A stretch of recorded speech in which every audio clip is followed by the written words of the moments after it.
Este é o canal Domingo às 9 e eu sou o seu irmão em Cristo, Otoniel Teodoro. Congrego na Igreja Evangélica Assembleia de Deus, na cidade de Paysandu, estado do Paraná. Quero deixar aqui o meu agradecimento a todos aqueles que têm assistido, têm se inscrevido no canal, têm feito parte deste canal, o canal Domingo às 9, que vem para abençoar a sua vida e também abençoar a minha vida, pois isso aqui tem me ajudado bastante e nós somos gratos a Deus por tudo aquilo que tem acontecido. Um alcance muito bom de pessoas de diversos lugares. Eu só tenho a agradecer a Deus, agradecer a você que faz parte deste meu projeto, que está me ajudando, e também deixar o meu abraço, a minha saudação para o irmão Pablo Gomes, da cidade de Teresópolis, que entrou em contato comigo esta semana por e-mail.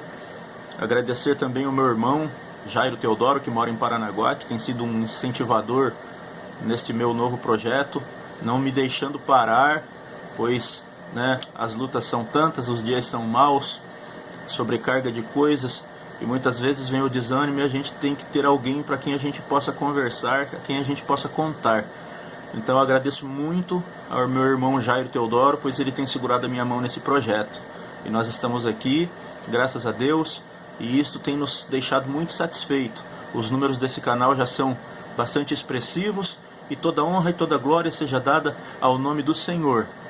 Com o apoio dos irmãos, com a ajuda de Deus e as consolações do Santo Espírito que está conosco, nós vamos continuar esse canal. Nós nos encontramos nesta feita para estudar a lição de número 10, que vai ser estudada no dia 8 de setembro de 2019, e o tema é a mordomia das finanças. Nós vamos falar de dinheiro, um assunto complicado, mas que vem para nos ensinar. Eu aprendo, você aprende, nós aprendemos, e que nós tiremos lições para o nosso dia a dia desta lição de escola dominical. Deixar aqui também, uma pessoa me disse que não era apenas subsídios que eu deixava para esse canal, que eram praticamente uma aula de escola dominical. Então assim se uma pessoa está neste momento que assiste esse vídeo está hospitalizada, ou aquela pessoa que por algum momento da sua vida não está podendo, e algum motivo não está podendo ir até a escola dominical, você tem aqui uma aula completa da escola dominical. E aí quando você puder voltar, continua assistindo o canal, mas volta para a escola dominical, pois o melhor lugar para se aprender é junto com os irmãos, compartilhando ideias, discutindo e ouvindo o que o professor lá no domingo de manhã tem para ensinar. Vamos para a aula.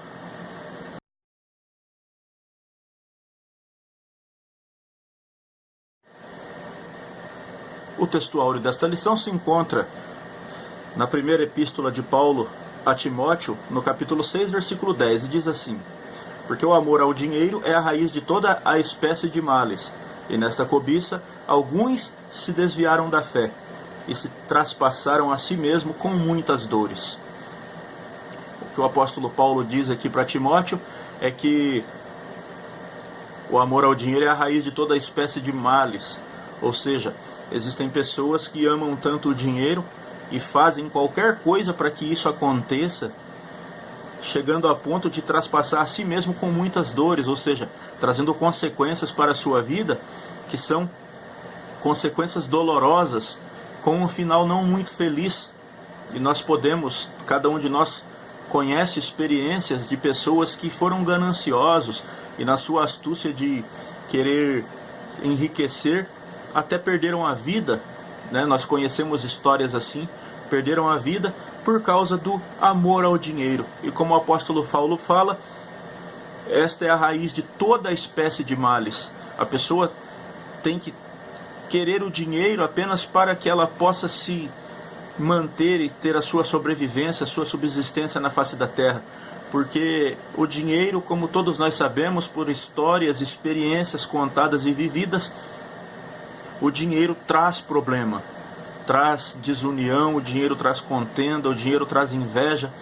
É uma é um mecanismo humano de negociar e de ter aquilo que a gente precisa, mas o apego exacerbado do dinheiro traz consequências terríveis, e nós temos que ter cuidado para que não aconteça isto conosco, que viemos traspassar a nós mesmos e ter muitas dores, ter um processo doloroso em nossa vida por causa do amor ao dinheiro. Temos que pensar nisso e tomar muito cuidado com essa situação na qual o dinheiro traz.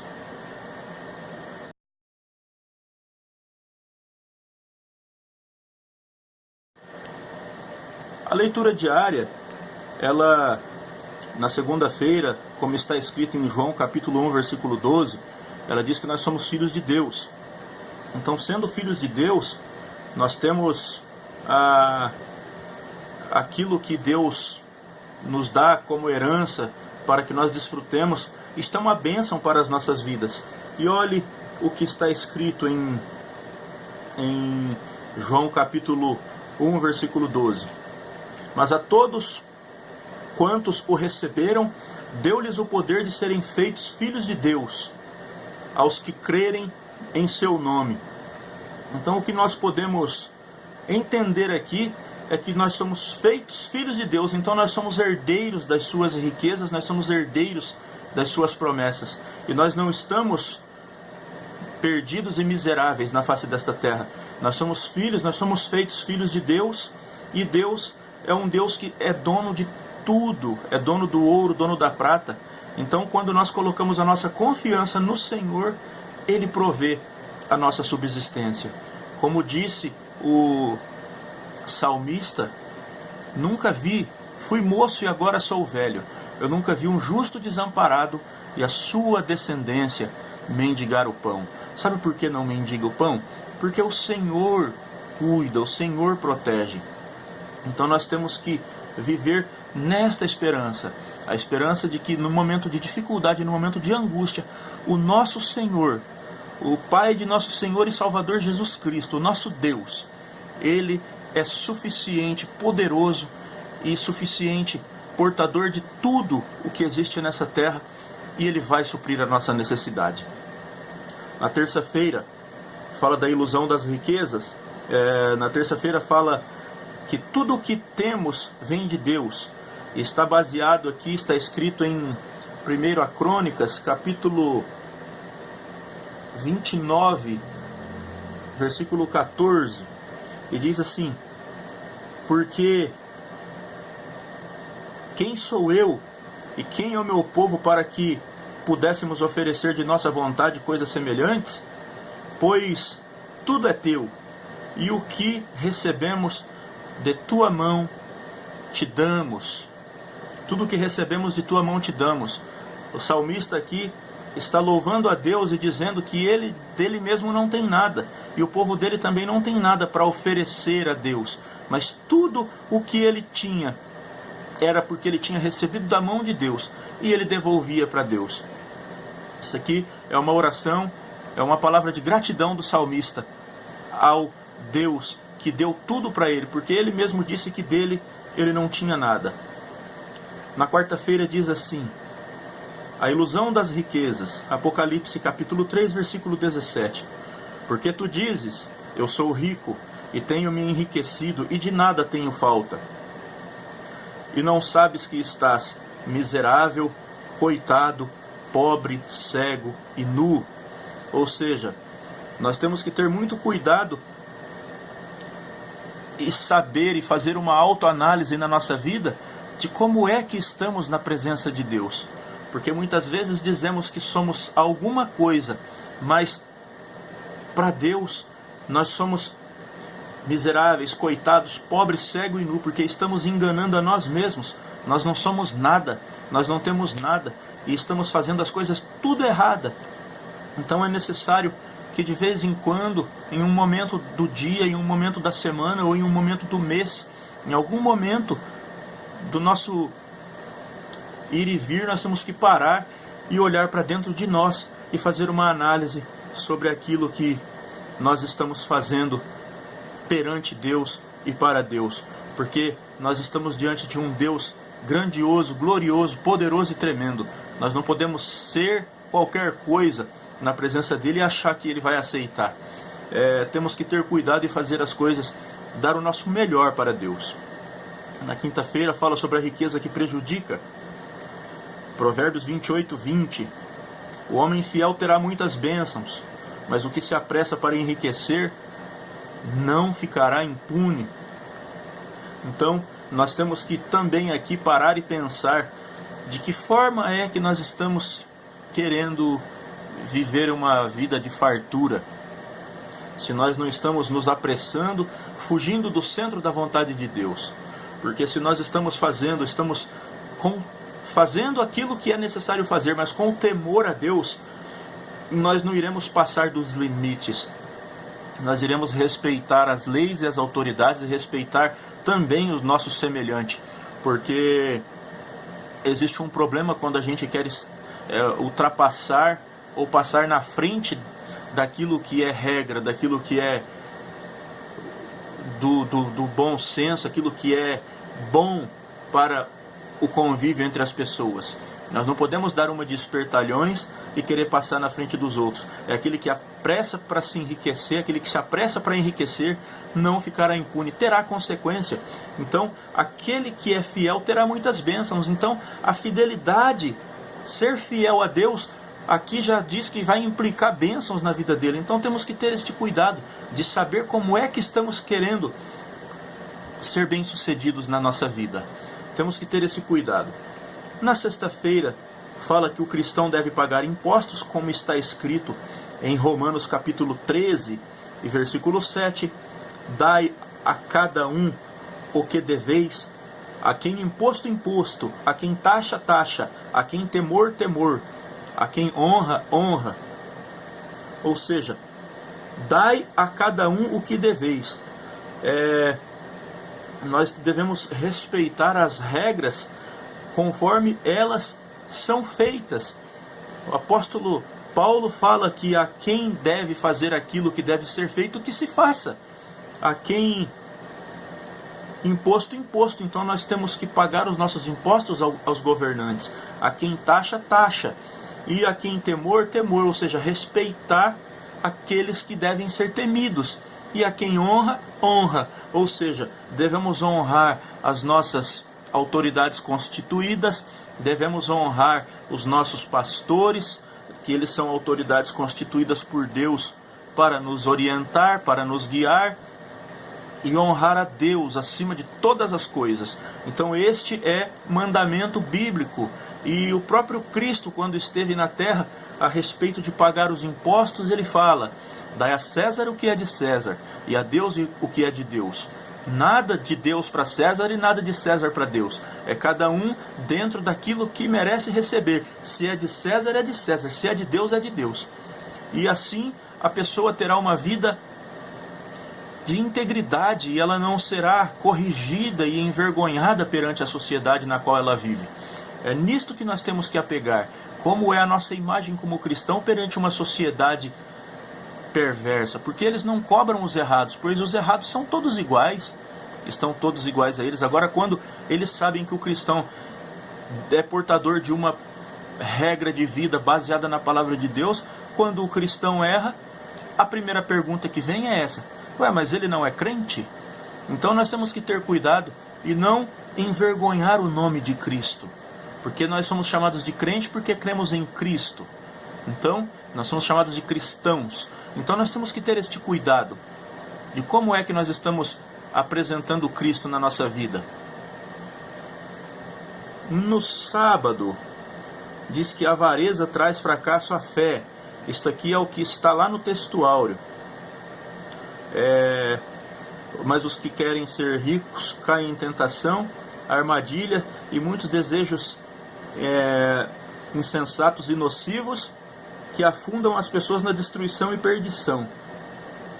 Então, os que querem serem ricos não estão apenas dispostos, mas estão resolvidos e desejam sinceramente ter riquezas a qualquer custo, como está dizendo lá em Provérbios 28 e 20. Este desejo é fatal para o contentamento.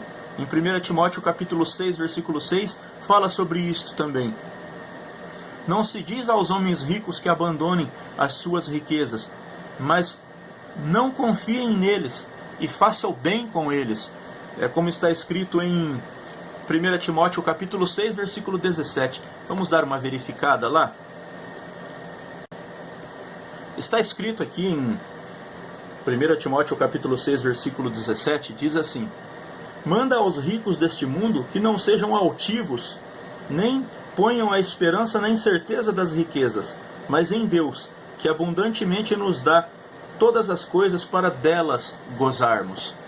Olha só, ele fala para Timóteo orientar aos ricos deste mundo. Logo aqui a gente já pode entender que existem ricos na igreja. Não é a questão de ter dinheiro. É a questão aqui que ele fala neste versículo sobre o cuidado que se tem que ter em depositar a esperança na incerteza da riqueza.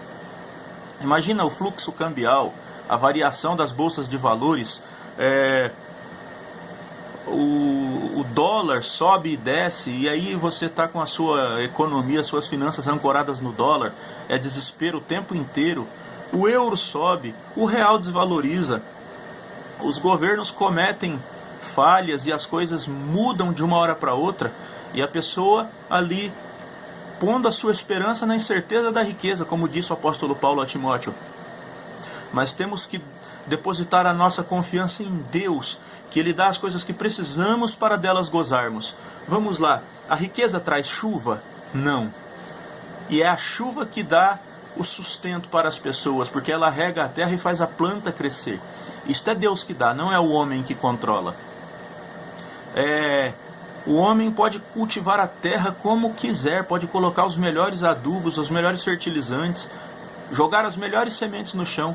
Se o Senhor não mandar a chuva na época certa, a planta vai murchar e vai morrer por falta de água. Então, só por este motivo, nós devemos confiar mais em Deus e nas incertezas das riquezas.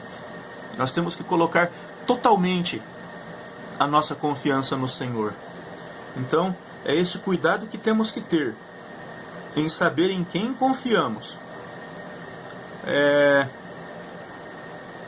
Nós terminamos aqui a leitura diária. Eu gosto de fazer isso aqui porque é um conteúdo muito importante.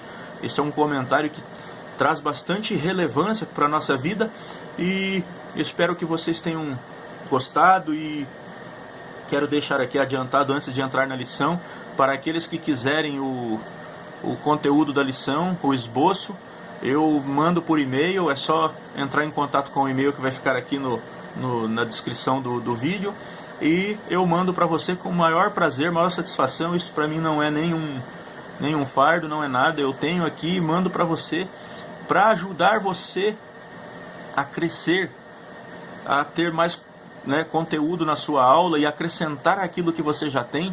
Nós estamos aqui para ajudar, e eu espero que você esteja aprendendo, e eu aceito sugestão, aceito sua crítica.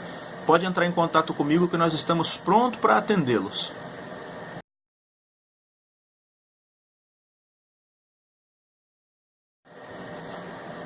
A verdade prática da lição 10 diz assim: o cristão deve ser grato a Deus por suas finanças e lidar com o dinheiro com sabedoria, prudência, comedimento e amor. Olha o significado da palavra sabedoria. Sabedoria é o substantivo feminino, que é a característica de uma pessoa sábia, e que significa um conhecimento extenso e profundo de várias coisas ou de um tópico em particular. Ou seja, para mexer com finanças é preciso ter sabedoria, e sabedoria significa conhecimento extenso e profundo de várias coisas ou de um tópico em particular. Aqui, como estamos falando de finanças, vamos falar sobre este tópico em particular, que é finanças. Nós temos que mexer com o dinheiro, mexer com as nossas finanças com muita sabedoria. Senão a gente acaba se perdendo e cometendo, com o perdão da palavra, a gente acaba cometendo burradas e acaba se prejudicando. A sabedoria muitas vezes é indicativo de uma pessoa instruída, que tem muito juízo, bom senso e se comporta com retidão. Ou seja, Isto é sabedoria. Então temos que ter muito cuidado com aquilo que fazemos com o dinheiro. Temos que ser sábios quando nós falamos sobre administração financeira. Quando a sabedoria é usada para fazer coisas menos boas, ela pode ser sinônimo de astúcia, esperteza ou manha. Temos que ter muito cuidado com estas três coisas que aqui a gente pode chamar de contra-sabedoria. É coisa de pessoas que se dizem sábias, mas agem com malandragem. E aí o sinônimo disso é astúcia, esperteza ou manha. Devemos ter muito cuidado com a astúcia, a esperteza e a manha. Porque aí, usando estes adjetivos, esses sinônimos aqui, queremos estar passando como espertalhões, ganhando vantagem indevida. Então temos que ter cuidado. Outra palavra mencionada na verdade prática é a palavra prudência. E diz assim, né? E lidar com o dinheiro com sabedoria e prudência. Então vamos falar de prudência. Prudência é característica de quem se comporta de maneira a evitar perigos ou consequências ruins, de quem é prudente. Precaução, em que há sensatez, que demonstra ou age com paciência, ponderação e calma. Olha só, se somos prudentes, não vamos passar por perigos ou consequências ruins. Devemos saber o que fazer com o dinheiro para que não passemos perigos ou consequências ruins. Devemos ser precavidos. Isto é prudência. A outra palavra que fala aqui é lidar com o dinheiro com sabedoria, prudência e comedimento. Comedimento. Comedimento significa maneira calma de se comportar. Comportamento que denota moderação. A característica da pessoa que assim se comporta é moderação ou prudência. Aqui as três palavras estão todas juntas e misturadas. Então uma coisa puxa a outra. O comedimento é a maneira calma de se comportar, ou seja, se comportar em relação ao dinheiro. Tomar muito cuidado em relação àquilo que vai fazer com o dinheiro. Saber a hora certa de guardar, saber a hora certa de gastar, saber a hora certa de investir, saber a hora certa de não investir. Temos que ter muito cuidado quando falamos de finanças. Cada um sabe onde seu calo aperta, esta é a verdade. Mas esta lição vem nos trazer alguns conselhos. Então, nós temos que aprender com esta lição. Nós sabemos que os dias são difíceis. Eu posso dizer por conhecimento próprio e experiência própria e vivendo este momento, as coisas não estão fáceis, estão apertadas, estão difíceis, mas esta lição vem nos ensinar algo que deleite, algo que seja relevante para a nossa vida. Então temos que valorizar a intenção do pastor comentarista da lição, para que nós venhamos aprender a lidar com as nossas finanças de maneira melhor. O objetivo geral desta lição é ressaltar que o cristão deve lidar com o dinheiro com sabedoria, prudência, comedimento e amor. Isto é apenas uma repetição da verdade prática, e a explicação sobre isto foi dada já na verdade prática, né? Então, vamos avante.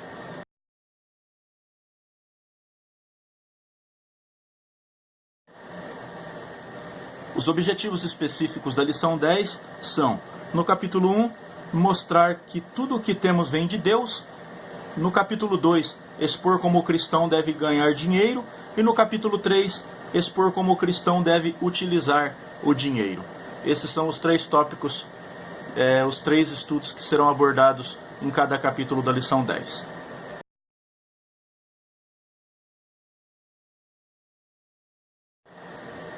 Chegamos à introdução da lição e nós refletiremos acerca de alguns aspectos da mordomia financeira com base na Bíblia Sagrada, como nossa única regra de fé e prática.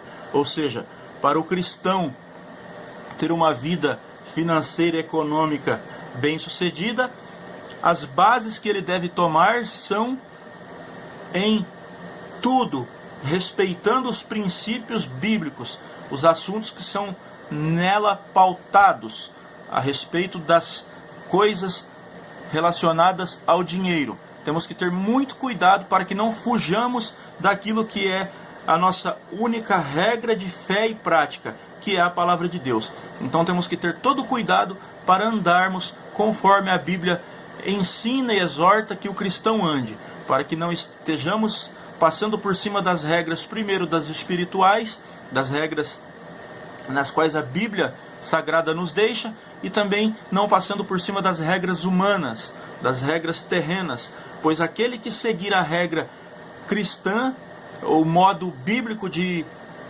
exercer a sua mordomia financeira, ele também terá o respeito às instituições, respeito aos órgãos e às regras estipuladas pelos homens, e assim este cristão será bem sucedido. Vamos à aula.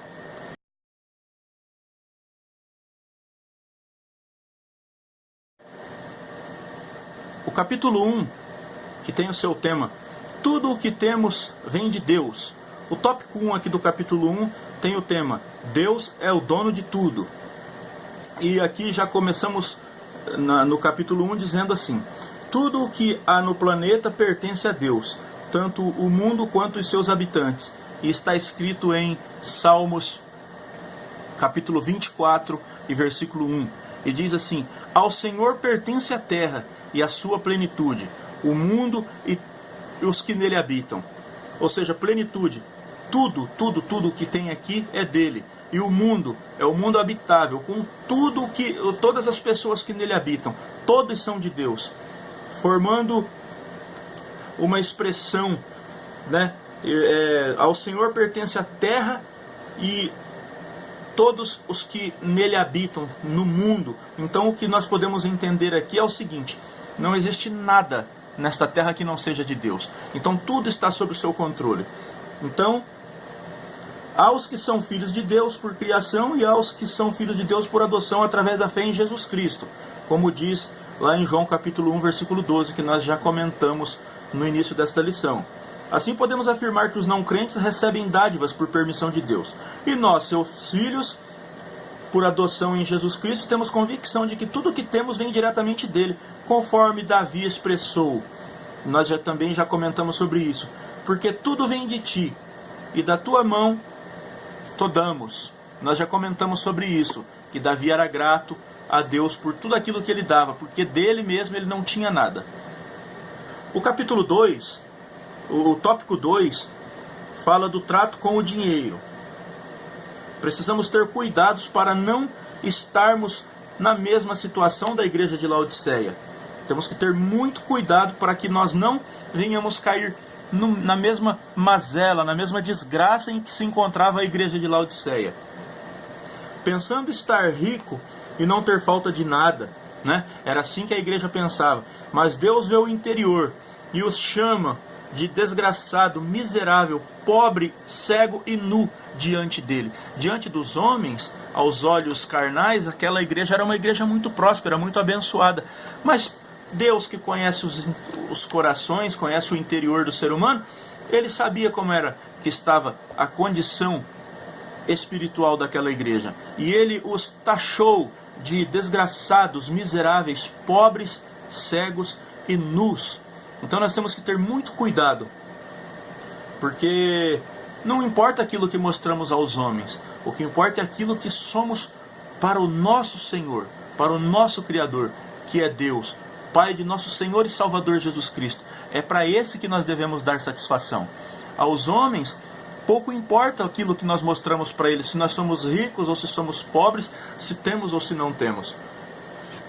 É a Deus a quem devemos prestar culto, prestar satisfação sobre a nossa vida. Temos que ter cuidado também com a falsa prosperidade.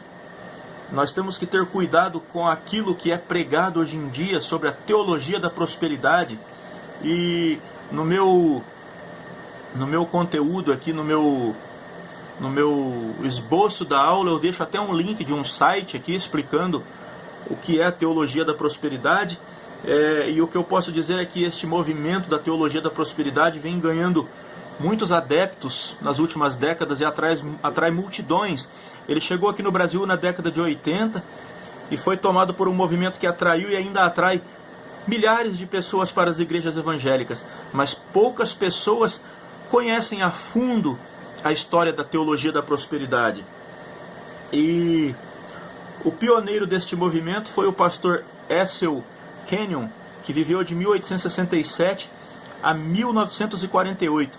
Mas o maior divulgador deste movimento da teologia da prosperidade foi um pastor chamado Kenneth Hagin, que viveu de 1917 a 2003. Ele é muito difundido ainda pelo pastor pelo missionário R.R. Soares. Então, tenham muito cuidado sobre o que é pregado por este homem, R.R. Soares. Esta teologia da prosperidade só traz malefícios para a vida do cristão. A teologia da prosperidade busca a interpretação de uma série de textos bíblicos para fazer com que os fiéis entendam que Deus tem saúde e bênçãos materiais para entregar ao seu povo. Deus tem, mas é conforme o seu querer e a sua vontade na nossa vida, não por determinação, não por exigência pelo fato de sermos filhos e herdeiros. Este é um entendimento errado. As coisas vão acontecer na nossa vida conforme a vontade e a permissão de Deus, não conforme o nosso querer. Este é o engodo da teologia da prosperidade. E eu deixo na descrição do vídeo um link para que você se aprofunde mais nesse assunto. Então, nós temos que ter cuidado e nos informarmos sobre essa falsa teologia da prosperidade. Tenhamos muito cuidado. Olha aqui o que fala sobre a prosperidade aqui na lição. Ela ensina que todo crente deve ser rico, porque diz essa teologia que somos filhos do rei, e isso não passa de uma propaganda enganosa e distorção da graça de Deus. E as escrituras mostram que Jó foi um servo fiel a Deus, mas embora muito rico, certa vez teve que experimentar a pobreza, mas nem por isso abandonou a Deus, apesar de todo o sofrimento que experimentou. Imagina se ele fosse dizer para Deus que ele era herdeiro de Deus, né? Ele, filho do rei, ele fosse dizer para Deus que ele era filho do rei e por exigência ele queria aquilo que era dele. Então nós temos que ter muito cuidado com isso. Jó foi fiel. Jó não fugiu da sua fé. Ele não ficou dizendo para Deus que Deus tinha que devolver tudo para ele, porque ele era filho de rei e ele determinava que aquilo deveria voltar para ele, porque ele era filho de rei e tinha que ter o melhor, né? Então temos que ter cuidado com isso, com a falsa teologia da prosperidade. E Jó era um homem íntegro e não era perfeição absoluta ou perfeita, mas integridade, sinceridade e consistência em geral, em todas as relações de vida. E foi o temor de Deus que afastou Jó do mal. Então, Jó era íntegro, mas ele conhecia, ele guardava a palavra no seu coração. Ele não era perfeito, ele era falho, só que ele procurava agradar a Deus. E Deus se agradava daquilo que Jó fazia. Então, Deus se agradava daquilo que Jó fazia e Deus testemunhou para Satanás a respeito da integridade de Jó. E isto é muito importante. Daquilo que as pessoas estão falando a nosso respeito, a respeito da nossa fé. E aquilo que também Deus pensa a respeito de nós. Temos que ter muito cuidado com isso. E não acharmos que nós mostrando para os homens que nós, vamos dizer assim, que nos colocamos em uma posição de destaque e isto agrada a Deus. Pode até agradar homens talvez, mas a Deus não. Deus olha para o coração, assim como ele fala para Samuel, quando Samuel olhou para o estereótipo dos irmãos de Samuel, mas quando Deus estava mesmo, era olhando o coração. Ou seja, ele estava olhando o caráter de Davi. Deus estava olhando para a sinceridade de Davi. Não era exatamente o coração que pulsa sangue, era o caráter de Davi, era a índole de Davi, era a sinceridade de Davi e a humildade que Davi tinha dentro dele.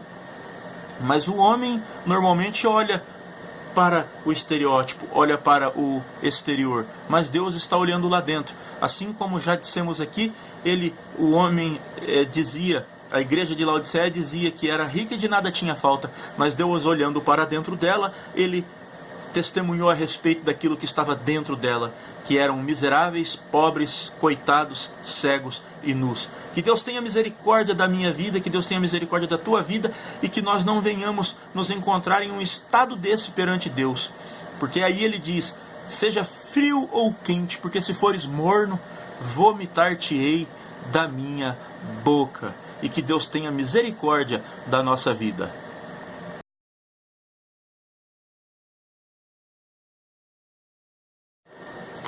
O capítulo 2 da lição, ele vem nos ensinar como o cristão deve ganhar dinheiro. E o primeiro tópico aqui é trabalhando honestamente. E diz, desde o Gênesis, após a queda, o homem emprega esforço para obter os bens que necessita. Ou seja, Deus falou assim, do suor do seu rosto comerás o seu pão. Em Gênesis capítulo 3, versículo 19 diz isso. O apóstolo Paulo recomendou em 1 Timóteo capítulo 4, versículo 11, e procureis viver quietos e tratar dos vossos próprios negócios e trabalhar com as vossas próprias mãos, como vô-lo já tenho mandado. Então, aqui nós já encontramos duas coisas que o cristão deve fazer. Trabalhar honestamente, empregar esforço para ter o bem que necessita, e trabalhar com as próprias mãos. Gênesis 3,19 diz que do suor do teu rosto, do suor do teu rosto comerás o seu pão. Ou seja, ele deve empregar o esforço, tirando até o suor, para conseguir o seu pão. E trabalhar com as próprias mãos, ou seja, fazendo o seu próprio esforço. Como o apóstolo Paulo já tinha exortado anteriormente, a Timóteo, a igreja de Tessalônica, a igreja dos Tessalonicenses. Então, os cristãos não podem querer as coisas assim de maneira tão fácil. A Bíblia diz que é cada um que deve correr atrás do seu próprio querer, do seu próprio esforço, atrás daquilo que precisa. E temos que ter muito cuidado para não estarmos errando nessa parte aqui, sendo aproveitadores do esforço alheio. Também diz que o cristão não deve trabalhar em ocupações ilícitas, tais como venda de bebidas alcoólicas, drogas, prostituição e aborto. Vamos dizer assim, o cristão vender bebida alcoólica, imagina se vende bebida alcoólica e aí a pessoa se embriaga e aí acontecem todas as consequências que todos sabem relacionadas ao alcoolismo. Drogas, por lei, é ilícito e não é bom que o cristão seja, vamos dizer, não é bom. Não é legal, não tem como uma pessoa ser cristão e mexer com droga, traficar ou fazer coisas relacionadas.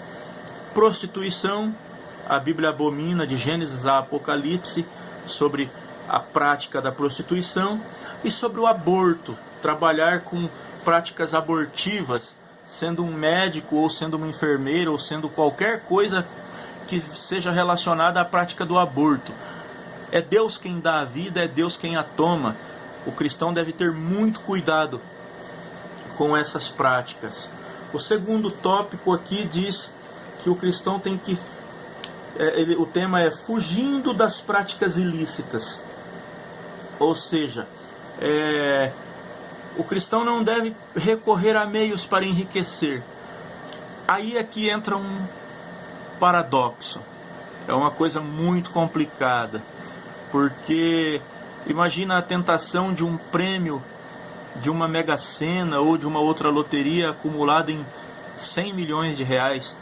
E aí a pessoa fica com aquele desejo de fazer a sua aposta. Nós aqui não podemos ser hipócritas e dizer que nós já não caímos nesta tentação. Nós devemos dizer que já caímos sim, só que esta lição vem nos ensinar e colocar todos os versículos que a Bíblia condena esse tipo de prática e nós temos que aprender a cada dia. A lição, a escola dominical, ela ensina tanto aos alunos quanto aos professores. Então nós temos que estar aptos a aceitar o ensinamento. Quando o ensinamento chega, nós temos que aprender da palavra de Deus e ter cuidado para não errar, já sabendo que aquilo é errado, né? A inocência, ela acaba quando a pessoa descobre que está errada, que aquilo que ele faz é errado. Então temos que ter cuidado, temos que zelar, e se pratica este tipo de coisa, que é o enriquecimento ilícito, que são as loterias, nós temos que tomar cuidado e começar a nos policiar a não fazer mais. Quem fazia não vai fazer mais, tem que aprender, tem que cortar na carne, tem que tirar fora, porque as bênçãos do cristão, elas devem ser provenientes de Deus. Então fica aqui uma coisa que eu digo: a inocência acaba quando nós descobrimos que aquilo é abominável à palavra de Deus. Nós temos que mudar as nossas atitudes. Nós temos que, se praticava, tem que parar, tem que mudar a sua forma de pensar a respeito de riquezas e obter alguma coisa nessa vida. A lição ensina. Então, eu não vou falar que a pessoa deve fazer ou deixar de fazer, mas o que a Bíblia diz é que não pode, que a pressa por enriquecer trará dores. Então nós temos que tomar cuidado. Nós não queremos essas maldições para nós, nós queremos bênçãos e fugir das maldições, não praticar aquilo que possa trazer alguma consequência terrível para as nossas vidas. Temos que ter este cuidado. E o tema 3 aqui do capítulo 2 do capítulo 2 é fugindo da avareza. Ou seja, Deus não condena a riqueza, mas Ele condena a avareza e a ambição e a cobiça que a riqueza desperta. Então nós temos que ter cuidado com isso. Ser rico não é o problema. O problema é ser avarento, ambicioso e cobiçoso, cobiçador. Então nós temos que ter muito cuidado com isso. Tanto que a Bíblia não condena a riqueza, que nós temos nos patriarcas exemplos de homens que eram muito ricos. Nós podemos dizer aqui de Abraão, Isaac, Jacó, Jó, Davi, entre outros que eram ricos. Mas eles tinham fidelidade ao Senhor.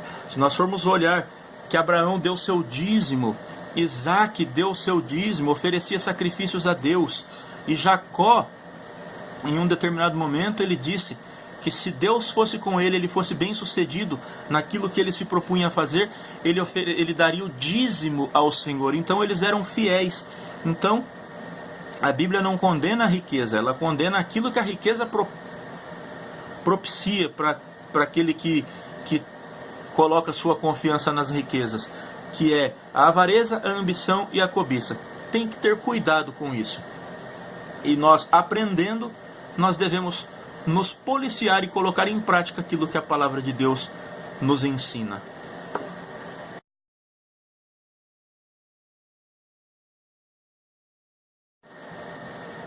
Chegando quase ao final da lição, nós já chegamos ao capítulo 3, e o capítulo 3 tem o tema: como o cristão deve utilizar o dinheiro. É outro paradoxo aqui, e aí cada um deve examinar a si mesmo e ver como colocar em prática aquilo que a Bíblia ensina. O primeiro tópico aqui deve usar o dinheiro, utilizar o dinheiro na igreja do Senhor. Há várias maneiras pelas quais o cristão pode e deve contribuir de modo positivo e abençoado para a manutenção da obra de Deus. Aí vem aqui, contribuindo com dízimos. Aí diz que o dízimo é uma forma de gratidão a Deus, como diz Malaquias, do capítulo 3, versículos 8 a 12. Jesus ensina como deve praticar o dízimo, né, que é olhando para a justiça, né, e o amor e a justiça, que não podem estar separados do dízimo. Temos que fazer justiça com ele, praticar a bondade e a justiça. E o Novo Testamento ensina também sobre o cuidado com os órfãos e as viúvas, lá em Tiago 1,27. A mordomia do dízimo também é fundamental para a importância, de fundamental importância para a igreja. A igreja precisa do dízimo para que a obra cresça, pois a igreja não pode ser mantida por governos ou entidades extra-igreja. A igreja deve ser mantida pelos seus próprios membros, pela própria igreja. E isso é muito importante, que aí a igreja fala a verdade sem ter vínculos, sem ter apadrinhamento. E aí ela pode pregar a palavra, porque é ela mesma a quem se sustenta. Ela não tem contratos e conveniências com o mundo lá fora. A igreja é de Deus e o povo de Deus deve zelar pela casa de Deus. Contribuindo com as ofertas alçadas, os dízimos são para... os dízimos e as ofertas são para a manutenção da obra local. O que é feito com dízimos e ofertas? Evangelização, missões, obreiros, pagamento de obreiros assalariados, socorro aos necessitados, como diz em Tiago 1,27, construção de templos e manutenção de templos, entre outros. Esse entre outros aqui envolve dispensa da igreja, envolve automóvel, envolve aquilo que a igreja tem. É assim que é usado o dinheiro dos dízimos e das ofertas.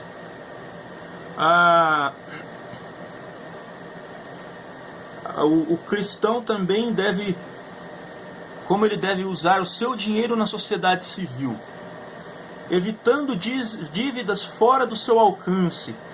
E aqui diz assim: muitos têm ficado em situação difícil por causa do uso irracional do cartão de crédito. É muito perigoso não saber usar o cartão de crédito.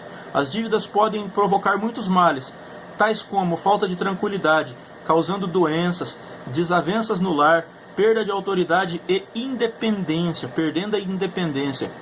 Devemos lembrar que o rico domina sobre os pobres, e o que toma emprestado é servo do que empresta, como diz Provérbios 22:7. Então, se ficamos devedores, nós passamos a ser servos daquele que nos emprestou. Então temos que ter muito cuidado. Também deve utilizar o dinheiro evitando os extremos. Temos que ter cuidado com os extremos. Nós não podemos ser desperdiçadores, mas também não podemos ser avarentos. Não podemos passar necessidade se tem dinheiro guardado. É esse cuidado que nós temos que ter. Ou gastar tudo a ponto de não conseguir guardar nada. Os dois extremos são perigosos. Nós temos que ter cuidado com os extremos, aquilo que a gente faz com o dinheiro. E o cristão deve utilizar o dinheiro, e o tópico 3 aqui é tendo o controle da renda. Saber o quanto tem para saber o quanto gasta. Saber o quanto ganha e gastar dentro do que ganha. Tem que se conter e ser feliz com o que tem. É aqui que está o X da questão do porquê existem pessoas que querem e querem e querem e querem, porque não conseguem ser felizes com o que tem. E nós temos que pedir a Deus, como diz aquele hino: ó meu Senhor, dá-me mais gratidão por tudo que tu fizestes por mim. Nós podemos achar que não temos nada nesta vida, mas se nós soubermos ser gratos a Deus pelo favor imerecido que Ele nos fez, dando a nós o seu Filho Jesus Cristo, nós já teremos motivos para ser satisfeitos nesta terra. Então temos que ter muito cuidado sobre a murmuração. Se nós não estamos murmurando sobre aquilo que temos e achamos que não temos, devemos nos cuidar, nos policiar e nos proteger de estar murmurando contra coisas e pessoas, e também murmurando contra Deus, porque Deus nos deu um favor da qual nós não merecíamos, que é a tão grande salvação. Então nós temos que ser gratos em tudo e por tudo aquilo que Deus tem nos proporcionado na face desta terra, porque até aqui o Senhor tem nos protegido, tem nos guardado, tem nos mantido de pé. Então temos que tomar muito cuidado com isso. Nós também temos que fugir nós também não podemos ficar por fiador. Estava pulando um tema aqui. O que é o fiador? O fiador é aquele que empresta o seu nome para garantir a compra de alguém. A Bíblia condena esse tipo de confiança dada a alguém. Tipo, emprestar cheque. Você está emprestando a sua conta, emprestando o seu nome para uma pessoa. E quem é que garante que esta pessoa que você está emprestando não vai avacalhar com você, não vai pisar na bola com você, não vai deixar você em maus lençóis? Então tem que ter muito cuidado sobre quando você empresta cheque, quando você tira alguma coisa para alguém. E também não podemos comprar algo para a pessoa pagar. Tipo, eu pego lá na loja porque eu tenho um crédito lá, um crediário, e a pessoa vai pagar. Nós temos que ter certeza daquilo que nós podemos fazer. Nós já não conseguimos ter certeza daquilo que as outras pessoas vão fazer. E vamos ser bem francos e sinceros.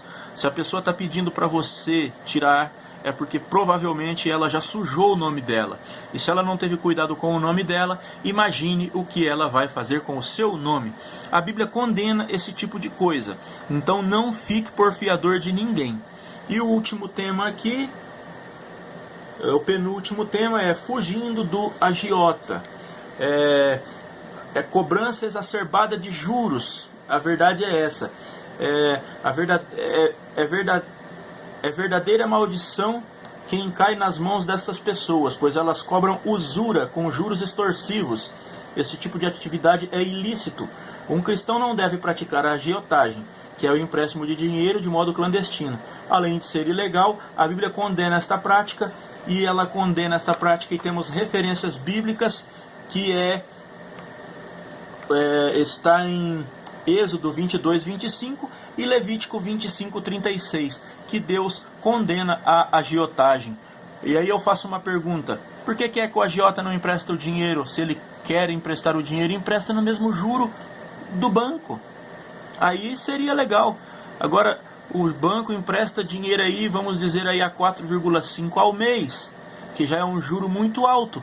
Mas um agiota empresta a juros de 10% a 15% ao mês, levando você ou a pessoa que se atreve a pegar dinheiro emprestado com um agiota a ponto de perder carro, perder casa, perder tudo o que tem, porque o juro é exacerbado, é uma coisa que não tem padrões e normalmente existem consequências terríveis a respeito de pessoas que tomam dinheiro com agiotas. É muito perigoso. E o último tema aqui: pagar impostos. Portanto, dai a cada um o que deveis, a quem tributo, tributo, a quem imposto, imposto, a quem temor, temor, a quem honra, honra. O cristão não deve ser sonegador, pois isto não glorifica a Deus. Ainda que muitos aleguem que os governos não aplicam bem o dinheiro arrecadado, desviando para outras finalidades, o cristão precisa comportar-se como cidadãos dos céus no trato com o dinheiro. É mandamento bíblico que paguemos os impostos, assim como Jesus Cristo mandou os discípulos irem até o cobrador de impostos e pagar o imposto, assim como Paulo disse que a quem tributo, tributo, a quem tributo, tributo, a quem imposto, imposto. Então nós temos que pagar os nossos dízimos, pagar os nossos impostos, as nossas taxas, IPTU, IPVA e tantos outras cobranças que temos conhecimento que são impostas a nós a pagar. No Brasil e em todos os países tem os impostos. Então a Bíblia diz que temos que pagar aquilo que é devido pagar. Então, para cumprir a palavra de Deus em nossas vidas, nós temos que ser pagadores de impostos.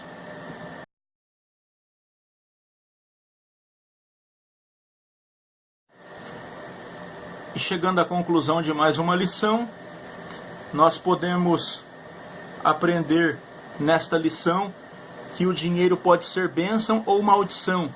depende de como usamos, e que usemos o dinheiro como verdadeiros mordomos do nosso Senhor e Salvador Jesus Cristo. Então, o dinheiro, ele é aquilo que você quer que ele seja. Se você quiser que ele seja bênção na sua vida, ele será. Se você quiser que ele seja maldição na sua vida, ele será. Depende de como é que você se aplica nele, depende de como é que você faz ele acontecer. Ou como é que você busca isso para você. Se você for buscar o dinheiro com o temor a Deus, ele será uma bênção na sua vida. Agora, se você for buscar o dinheiro com ganância e com algumas coisas das quais a lição ensinou, ele será maldição na sua vida. E que tenhamos o temor de Deus, o temor a Deus na hora de lidar com as nossas finanças. Só assim seremos verdadeiros mordomos de nosso Senhor e Salvador Jesus Cristo.